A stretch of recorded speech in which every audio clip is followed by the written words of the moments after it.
What's up, everybody? My name is DJ Darby. I'm with the White&Pissed podcast. It is April 14th at 9:53 p.m. And I'm on episode 8. I know I've been slowing up a little bit, but I've had a lot of stuff going on. Quite honestly, I was tired of reporting on the Iranian war, even though it's got a lot to do with what we're going to talk about today. And then I was under the weather and stuff like that. But right now, my allergies are just messing with me, so you have to excuse me for that. But today, I don't want to be on here very long. So I'm going to get right into what I got to say because we are covering a good bit of stuff. But I will say I wrote these notes last week, and I was kind of going off of a limb. And I really, like I said, I've kind of gotten tired of covering the Iranian war. I really didn't cover it a lot on my podcast. I kind of covered my stance on white nationalism, which I'll come back to in like the dead weeks or whatever, which there's not a lot going on, whatever. So, but today, like I said, April 14th, everything played out. Most of the big stuff played out today for what I was going to cover last week, and which I didn't, which is my fault. But I did write these notes and take all my research in last week. So I just want to give myself a pat on the back. What if? Because I wrote literally on my notes, what if, because I didn't know if it was going to happen. I was kind of skeptical of it. Actually, I made a post on Facebook yesterday, and today it came out. So I'm glad I even made a post on Facebook, or people have said I was crazy. I need to start writing dates down in my notes when I take the notes. But literally my first sentence on my notes is, although this is a long shot, it is a way to turn this all around. Well, as many of you may know, I have been skeptical of Donald Trump. I even call myself a non-supporter, and I still morally and ethically can't align with Donald Trump on a lot. He is actually under criticism right now of posting a picture of himself portraying to be Jesus. And as a Christian, I don't like that. He got a lot of criticism for that. He actually deleted the picture, and then he started backpedaling off of it, saying that he was trying to be a doctor. Whatever. Okay? We all know what he was trying to portray. Because actually, I don't remember the lady's name, and somebody might, when y'all see this, might go out and say, hey, this is who it is. But I'm going to go into detail today on the event that happened today, which is the oil reserves and the oil in the United States, and how the Strait of Hormuz, I can never pronounce that right, and my sinuses are stopped up, so when I say something like that, my nose starts tickling up top, but the Strait of Hormuz, whatever. You know what the fuck I'm trying to say. Anyways, I'm gonna kind of read these because some of these are pretty. Some of these facts are kind of a lot, and I want to be accurate with it. And so I notated all this while I was listening to other stuff. Um, but anyways, what I started off with, of course, I said, although this is a long shot, it is a way to turn all this around. And saying turn this around, I'm meaning, the negative impact that the war in Iran had on the Americans with the gas prices and the relations with them, America, basically as American citizens, how we felt about our government. I'm just going to be honest with you. I don't feel any other type of way about our government.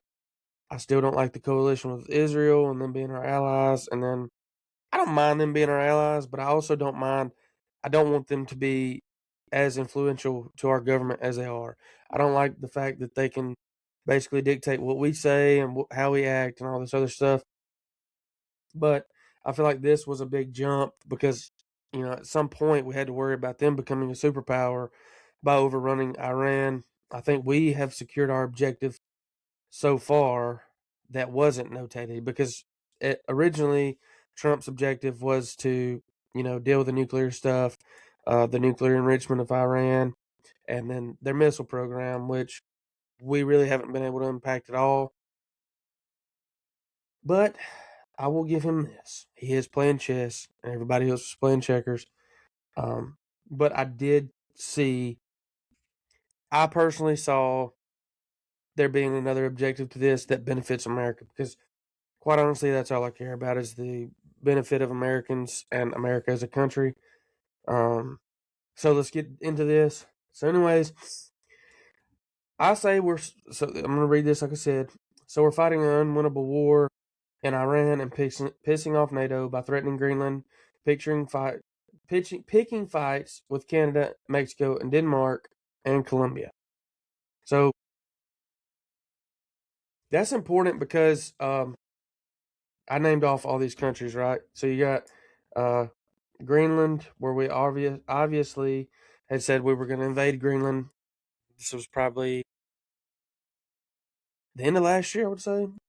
And we didn't invade Greenland because NATO really tried to, push back on that one. Um, and then, obviously we could still do whatever we wanted to in Greenland. We did set up some military bases in Greenland, supposedly. I have not seen anything on that recently.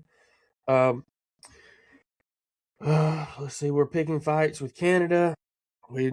Trump said they were going to be our 51st state, which pissed them off, and Mexico, which we also helped Mexico out by attacking their cartels. But we also had something to say about them. The deportations, how they were going to pay for the wall. That was the first term, and then Denmark and Colombia. I haven't really heard a lot on them recently, but it's important to notate that you got Greenland, Canada, and Mexico, considering Greenland has the minerals, and if we can, get the rights to those minerals, which I'm gonna be honest with you, I'm everybody knows I'm a white nationalist, but I'm also a extremist when it comes to, and I say extremist like I'm not bombing shit, you know what I mean? But I also believe that we should control the Western Hemisphere, whether it's, and when I say control, I mean like, hey, if we want something, we get dibs to it, and we're not gonna pay top dollar for it. You need us. You rely on us as Americans for whatever the case may be. But at some point, Greenland, Canada, and Mexico all rely on us for something.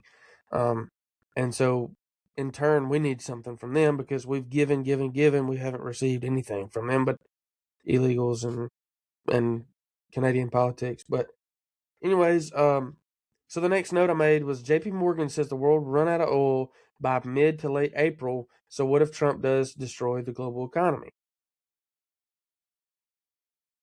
Last Thursday, I was debating a guy who he was very intelligent when it came to the economic strategies to a lot of things. I did not side with him politically, and hey, we made a good median. We come into a median, we could discuss politics without getting a screaming match. Enjoy those kind of conversations and being engaged with people like that because there is two sides to every story.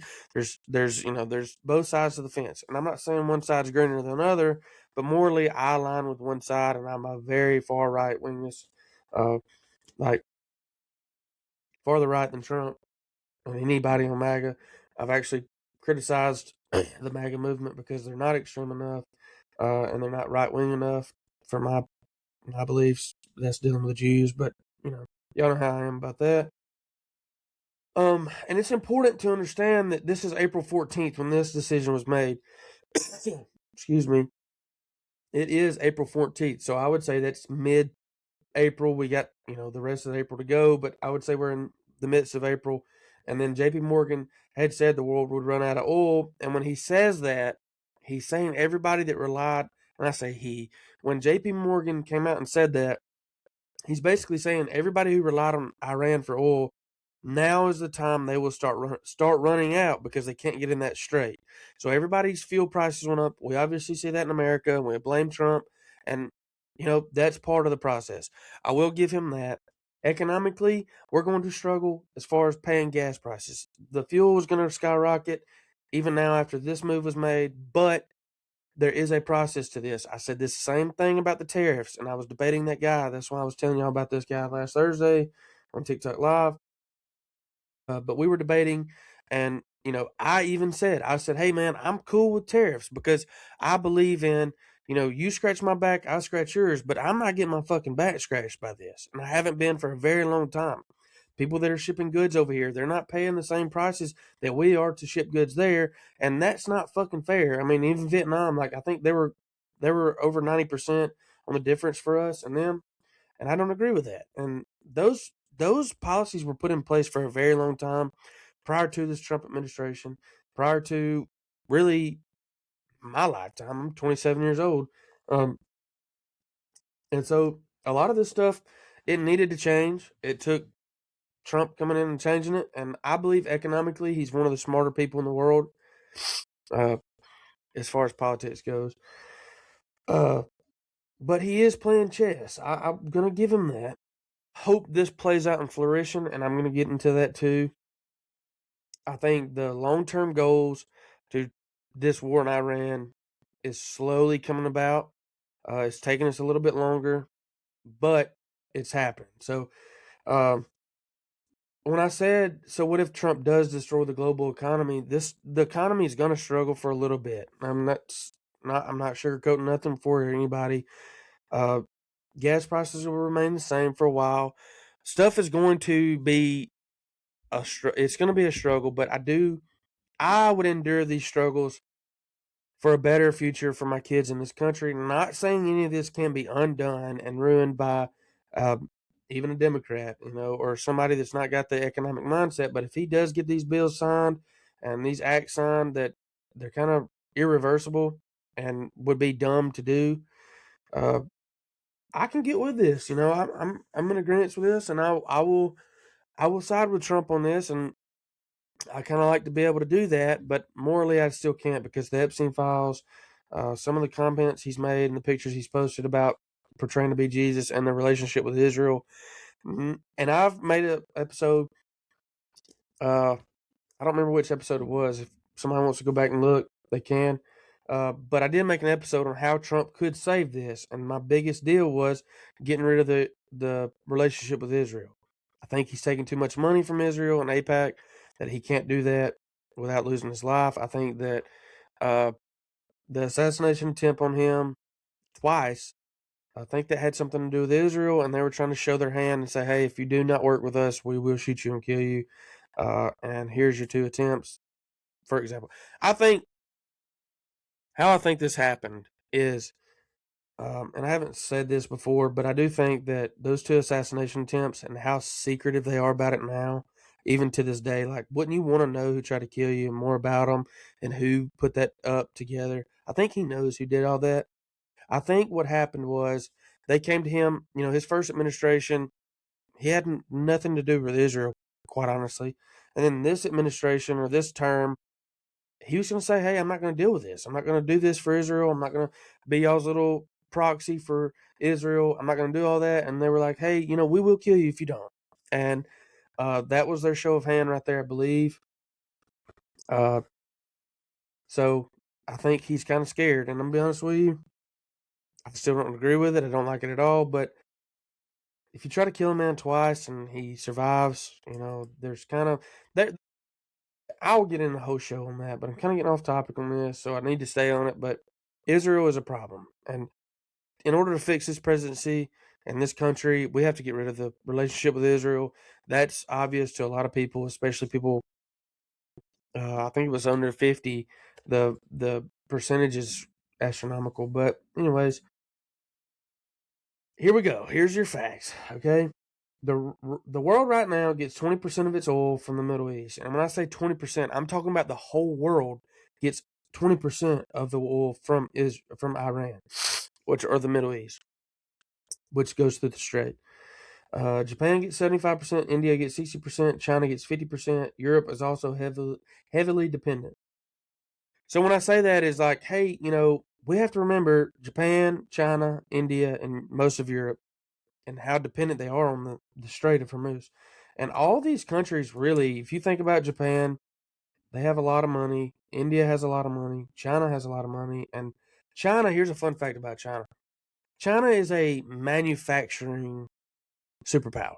They're not a mineral superpower as far as oil, natural gas, stuff like that. They rely on the strait to be open to receive all their oil. And they do get the oil cheap through Iran because, well, they trade a lot. But it is what it is. And at this point, if the strait's closed and the United States is out there in their warships, I don't remember. I watched a video a couple hours ago stating how they closed the strait, and it's actually pretty intelligent, I would say. Nobody's actually gained access to that strait. I say Iran has closed it, but the United States has pretty much closed it. I mean, we have all our battleships over there. We've got the strait closed. How long we can withstand that, I don't know. That's a big topic to discuss on this itself. But I do want to talk about current events because I can speculate, but I'm not really a military strategist. I listen to that because I think that's intriguing. But I don't think that we can withstand this a lot without gaining somewhat access to the land in Iran. But that's a whole different ball game. So, anyways, Venezuela has the world's largest oil reserves, in which the U.S. controls. Canada has massive reserves, along with the United States. Uh, the United States produces a ton of oil. I'm thinking we're the largest producer in the world. I need to fact check that a little bit more, but Canada has a lot of oil. We rely on Canada a little bit for oil. That way we don't dip into our own goods to get our oil. And then this is where the big chess match started. Everybody was like, "What is the deal with invading Venezuela?" You know, it was deemed a regime change. I critique that a lot because we have not successfully done that in a very long time, if ever. But the whole chessboard match with Venezuela was the oil there. They have produced massive and massive amounts of oil, and the bad guys were getting it pretty much. Russia, China, everybody else was getting that. Russia and China was actually trying to move into Venezuela, to get all the oil and to basically cut us out of the deal on that. Um, in which we really didn't have a relationship with Venezuela, and now we do, thanks to Trump's military strategy and you know the administration up there. This chessboard match was very, very important. This whole thing that I'm talking about today could not be accomplished without the oil in Venezuela. Period.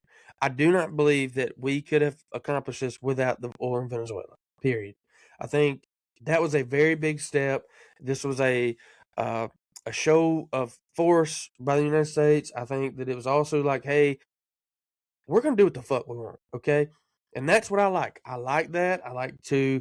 Uh, I like the strategy behind it. I do like that. I never critique that invasion from Trump in Venezuela. I think that was a great move. Uh, if you're gonna buck us and you're in the western hemisphere of this planet, you better buckle up. Okay, that's the way I like it, and that's the way I see it, and I'm all in agreement with that. Greenland, I think we should have overtaken Greenland, and I think we should have made Canada our 51st state, but they can leave their fucking politics somewhere else and leave for all I care. Anyways, so back on this, if the strait remains closed, the U.S. will continue to pump. Europe, South Korea, and Japan will need American oil and fertilizer. There's your big note. Europe, who is also heavily dependent on Iranian oil, South Korea, and Japan, who is they get 75% of their oil from the Strait of Hormuz. And then you got to take into consideration the fertilizer aspect of this. A lot of fertilizer moves through the strait, so there's your minerals from Greenland. The Greenland's rich in minerals, and so we could also benefit from that with the fertilizer aspect of things. But the oil, with the Venezuelan oil, which would not so if we sold only the Venezuelan oil, only the Venezuelan oil, we would never have to get into our reserves, our oil production in the United States, which would help the consumer, would help me and you at the pumps, would help us when we go to oil changes in our car, whatever, anything like that. That would help us. And then it would also bring these countries in here to buy from the United States with those tariffs in place.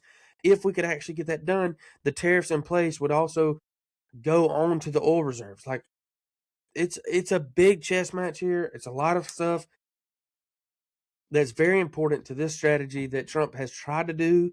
I don't know that the tariffs are going to go through successfully.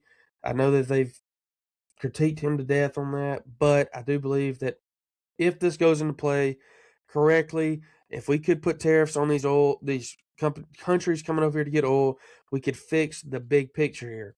And I will get to that, but notate that Europe, South Korea, and Japan will need American oil and the fertilizer that we do produce and that we can produce, and through Greenland, through Venezuela for our oil. And guess what? We still won't mess with our reserves, our minerals, or anything. So the conclusion to that is, on that topic, this means Trump is making the world dependent on resources that we can control. So everybody in the world that we have named, all of this right here, I'm about to name off, is dependent on the strait to be open. And when it's not open, where are they going to go, right? Everybody says, well, where are we going to get oil from? But America's like, hey, you can come on over here and you're going to pay for this shit, but you can get it from us. And in reality, they're getting it from Venezuela and Greenland, who we control pretty much. What is Greenland going to do? Okay? What the hell is Greenland going to do? Denmark? What are y'all going to do? Send your 5,000 man army over here? You're not going to fuck with us, okay? In Venezuela, we already own that shit. So what are they going to do there? Literally, the Venezuela could prosper, Greenland can prosper, and the United States could prosper. It's a win-win for the Western Hemisphere. We do not have to go back over to the Middle East for shit. No new wars over there. We have no business over there. You stay your ass over there. Don't come here. Period. We don't want you. We don't need you. Obviously, we're proving that now. We can be self-dependent on ourselves. That's what everybody, and mostly Republicans, have been pushing for a very long time. People my age have been pushing, like, hey, we don't need oil in the Middle East. Why do we keep doing that? Well, here you go. This is a list of countries that rely on the Middle East for oil. Japan, China, Taiwan, South Korea, the UK, France, Belgium, and Luxembourg. So, there's one common denominator. Well, there's two, really. There's two common denominators between all that. And that would be what? They rely on the oil from the Middle East, and who owns the most U.S. debt. Who do we owe the most? And I just named them off to you. Japan, China, Taiwan, South Korea, the UK, France, Belgium, and Luxembourg. We all owe them the most money. So here's the turn to this. And I wish I had a little dry erase board so I can show y'all. But basically, all these countries we owe a ton of money to. We're in great debt. Everybody knows that. We've been in debt with them and multiple countries for God. I mean, I can't even tell you the first forever. We've owed them money forever. So in turn, I have a good that you need. You need my money so we can make some good deals here. If we can pay off all those debts with this and then they still rely on us, I don't know if anybody understands business or the profit margins, stuff like that. Like, hey, this could be a great deal for America. This would be one of the biggest successes in my lifetime and many, many people's lifetime if this is accomplished the way this goes. Uh, you know, there's a lot to this, and I know it's a lot to throw at y'all, and I'm literally 23 minutes into this episode, and, I'm throwing a bunch of shit to y'all, but, excuse me. But it's very important, and it does play out for the rest of our lives if this can be withheld and maintained for a long period of time. That means no voting in dumbasses. This means, hey, let's give credit where it's due. Trump is a businessman. Trump made a business decision, and somehow the Democrats will find a way to hate this idea, but we all know they don't give a fuck about America. And really, and quite frankly, Israel's somewhere in this. I just have this weird feeling. Israel's just somewhere in this, man, and I don't know. I really don't. I really don't. I don't know. But they're somewhere in this. If they're not, this is very, very great for America. This is literally how you make America great again. And I hated saying that this time, but this is how you make America great. Not Israel, but America. And if we just cut into a fraction of that debt, I'm talking trillions of dollars. I'm talking trillions of dollars. Elon Musk could donate every penny he has and still not even put a dent in that debt ratio that we've got with other countries. But this right here, over a period of time, could improve our debt with these countries. They don't owe us shit. We don't owe them shit. Period. They come over here, they do a business transaction, and they go back over there and they keep doing it. But this also means that they cannot abandon the American dollar, because for a long time, everybody was talking about these new these new world people, like all the Middle Eastern countries, Russia, China, all them countries over there, were trying to get away from the American dollar because that would impact us the most. Because if our currency's no good there, it's no good here. Um, so if we do this, it turns America's greatest weakness, which is our debt, into our greatest weapon. Because if we don't owe you money, then we really don't owe you shit. Because, well, what are you gonna do? Because we technically claim to be an American, really a war superpower, the world superpower, and we put a lot of money in our DoD. And in that debate last Thursday I had with a guy, and I really didn't debate this because they still need a reality check, because as American citizens we need a reality check when they come audit our shit. But the Pentagon fails theirs for 8 years in a row. But that's a whole nother topic. But also, we do put a lot of money in the DoD, which is our defense systems. We put a lot of money in that. So we do need to be able to be a superpower in the world, and a superpower military wise. Uh, and I do think that we've, I'm not going to say proven ourselves, because we have taken some casualties, probably a lot more than it's been released. We haven't really blown Iran out of the water, but I've told y'all this was an impossible war to win, and I don't think we ever went over there to win, to be honest. I think we're accomplishing what we want to accomplish, and it's playing out, okay? And if we can just stick to our guns, uh, I don't know if I have enough faith in Trump to do that, but if we can stick to our guns here, I think we'll be okay. But what I am saying in all this is a lot of skepticalism. Man, my tongue is twisted tonight. But you could really break down all this and say, well, there's so many loopholes in it. There's so many possibilities. Like, for example, a lot of people say, well, they wouldn't be out of oil mid-April. They wouldn't be reliant of oil. But it literally, today, it shows differently. Like, they're coming here to get oil. And that just shows, like, hey, they didn't want to come here first. They've been dealing with Iran for a long time. Uh, it was kind of probably a gut check for them, and a reality check, like, hey, America does have stuff we need. Let's work up a deal. And I bet you money Trump is sitting there like, yeah, come on over here and deal with me, but guess what's going to happen? You're going to pay for this shit. And I really hope he did, because as American people, we deserve that. Um, And when I say that, is like, when I'm saying all this, is there is a lot of loopholes. There is a lot of things that you can debate on, and I honestly don't know enough about it. But I do think, because I'm not good at economics, but I do think that it is very important to understand this is a major deal, and I cannot say that enough. Uh, this is proven to work, though. That is the big thing for me. Like, you can't really say it's not going to work, because right now it's playing out to work in our favor. If we can withstand this, it will work out 100%. Because Putin, who's Trump's friend, obviously proved this with his strategy in Ukraine. It's proven. I mean, do your research on that. Because if I got into all that, that wouldn't be America first. But it is proven that it does work. Putin literally did this with the war in Ukraine. A lot of people were like, well, why is he invading Ukraine? The rumor was, that was their land beforehand, whatever. Um, and a lot of people were against that war, but Putin has done everything that we're doing here, and it works. Russia is a superpower for that reason. Putin is not no idiot. And as much as the media in the United States like to say, well, Putin's a piece of shit and all this other stuff, and they're communists and all this other stuff, they're really not. They have a great economic system. They have a really good country, and I as a 27-year-old man, I was raised after 9/11. We were always taught to hate communism. I still hate communism, but you can't really say Russia's communist. But anyways, we're getting off topic again.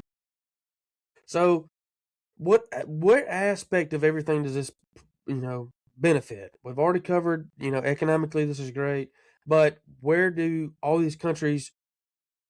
What do we have our hand in that we can take resources from? I've told y'all, Greenland for minerals, Canada for oil, Venezuela for oil, Mexico for manufacturing. So China's a manufacturing superpower over there. Mexico came into flourishing with this. Um, because the manufacturing aspect of things, yeah, we don't want Mexico to own all the jobs. Okay, we still need manufacturing in the United States, but okay, let me break this down to you. If if you have, let's say the car industry is in, let's just say it's all in America, that helps us by getting jobs. Um, I say cheaper vehicles. You can really kind of argue that, but quality, more quality work, whatever. Uh, Basically, it helps the citizens by offering them jobs, and it really helps the business because they get the tax breaks. But whatever, um, Mexico can thrive. They are our neighbor. They can thrive if they take advantage of this um, for manufacturing. But Mexico can also ship us stuff, and we could, in turn, stick it to Mexico, I guess, if we had to. Like I said, y'all, I don't study economics. I'm not really great at it. I'm just reading off what I've notated. And I honestly think this is a great deal for America. I think this could benefit us as people. And I think that we will see the repercussions of this in a positive manner. I think if it's stuck with, and played out correctly, I think that'll work. And then you got the Panama Canal, who the United States controls for imports and exports. We can utilize that. Mexico is right above the Panama Canal. You know, obviously, if they're great at manufacturing, their economic system can prosper. Venezuela is going to prosper with the oil, even though we're taking all of it. I'm sure they're going to need the jobs. Um, Canada, they're still going to provide oil to us, and we don't even have to sell our own oil. We can sell their oil. We can sell Venezuela's oil. Greenland, they can go up there and get the minerals, and we could sell minerals, oil, the manufacturing from Mexico through our canals for import and exports. I mean, literally, strategically, this is a great thing, and those all benefit us. I mean, yes, it benefits them as well, but we're going to get a piece of the puzzle because we're the ones that set all this up, right? Uh, this literally plays into everything we should want, and what I have desired personally is America first, and the prospering of our people, and just literally the strategy. If this, like right now, this is all playing out today as I make this episode, but this is showing the world we're not to be fucked with. Militarily, we're not to be fucked with. Economically, we have been pushed around. I mean, we owe money to all these other countries who are now relying on us for oil and minerals and imports and exports, whatever. We're going to get a chunk of that. Uh, we can be self sufficient. This is what everybody should want and has wanted for a very long time. We can be self sufficient, and we could run the Western Hemisphere because I mean, who's going to debate? Who's going to go against us? It would not be in their favor to go against us. It would be in their favor to work with us. The Middle East wants to work with us now. A lot of other countries, Europe wants to work with us. Greenland can maybe make a decision and say, hey, I'll work with the United States because we need to sell these minerals. We need more money. Denmark, how we've done pissed off Denmark. The United Nations, all those countries can benefit economically. Uh, we could literally run the Western Hemisphere and pretty much the whole globe, minus Russia, and that still makes a weak spot for China. Not saying China still wouldn't try to deal with Iran at some point because they were getting such a good deal, but I don't think militarily we're going to allow anybody to go on that strait for a very long time if we can obtain what we've got going now. Uh, what this proves is what I was saying about Russia, how they're self sufficient because of their stuff in Ukraine and literally their minerals and stuff. It's really good, but like I said, all this could benefit us, and in ways that we've never seen in our lifetime, and many of our ancestors before us have never been able to see and witness. Uh, you know, I'm really hoping this will play out correctly. Uh, but I mean, when you say this, like literally, I wrote this, and I really feel like this is very important. But the world is shit. The world is a shithole. Okay, and all you can do is really rely on yourself, and that's even broken down to me and you going to work, paying our taxes, whatever, and then fortifying our country. Um, and you can strengthen from within. Man, this is just it. I literally think this is awesome. I hope it plays out correctly. If not, I'll look like an idiot. But this could literally help us, man. I'm telling y'all, this is the break we needed. And don't come back on me in 2-3 weeks and say, "Oh, you're full of shit. We're not prospering." This is going to take time. Stuff like this just does not happen overnight. Look how long this process has taken just to close the strait and then bring all these other countries in. We knew they were going to be running out of oil. Like, we're spoiled here. A lot of people don't understand that. In the United States, we're spoiled. We can be self-sufficient, and a lot of presidents have tried to make this happen. Biden couldn't do it. Obama couldn't do it. Clinton couldn't do it. Bush couldn't do it. Nobody really, even from the 70s, could do it because we were a manufacturing superpower back then. And then, excuse me, look where this is at now. China's a manufacturing superpower, but they rely on other people for their minerals and their oils. Like, oil right now is what manufacturing it was in the 70s. You got to have it. It's very important. It's a big natural resource. We produce a ton of it. And here's the kicker. I've already told y'all. We don't even have to rely on our oil and sell our oil. We have Venezuela's because of the stuff we did down there not too long ago. We have Greenland's minerals because we invaded Greenland. We went over to Greenland and literally set up shop and said, "Hey, fuck y'all. What are you gonna do?" Denmark. Um, so I think this is a great deal. I think it's a great objective to accomplish as Americans. And I'll give Trump a pat on the back on this. Like, hey, if you can stick by this and play it out all the way, this is a great deal for Americans. I think that it's very beneficial. I think that, you know, a lot could happen, but I think this is really good. Look, I told y'all I wasn't gonna be in here long. I'm literally on here 40 minutes. Look how easy this was. 40 minutes. I'm not giving you a lot to decipher. I'm sure you'll see on the news, hey, all these oil tankers are here. I think it was 121 are here, are coming this way to America, and they're empty. They're empty. So we're not buying shit, we're selling shit. This is unheard of in our time. This is unheard of. And morally, I still can't align with Trump. Economically, here we are. Like, this is where the gravel meets the road, man. This is where you got to figure this shit out now and change shit for the American people. But this is great. This is literally great. I'm so happy for this. I'm not gonna keep y'all too long. Like I said, I want y'all to really focus on everything I just said. So I don't want y'all to have to listen for another hour and 20 minutes for me rambling and ranting and raving about dumb shit. I'm here to provide positivity for y'all right now that this is going to be great if it can be played out. So don't take any of this without a grain of salt. But if we can play this right, it is a very fragile. It's literally a fragile thing, man. But if we can play this right, this can benefit Americans and America as a whole, and everybody are surrounding us. We won't be surrounded by shitbag countries. Literally, this is something that everybody should take advantage of.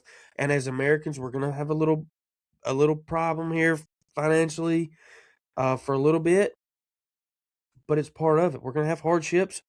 We're used to that, man.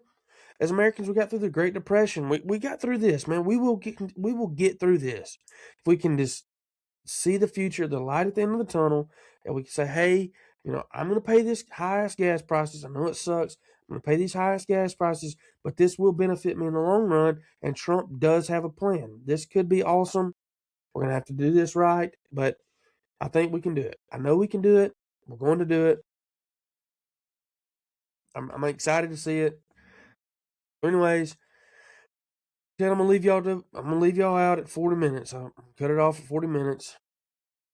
I really appreciate y'all sticking with me. If you are listening to this, I thank you. I'm sorry I went for, I think it was 2 or 3 weeks without putting up an episode.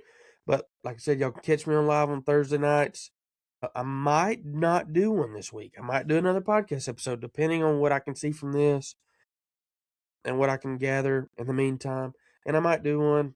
I don't know. But let's just keep this track going. Let's keep busting our ass every day. Stay positive. Stay white. You know, at the end of the day, we got to take care of our own people. So let's do what's best for ourselves. Y'all have a great afternoon or great night. And I'll see y'all later.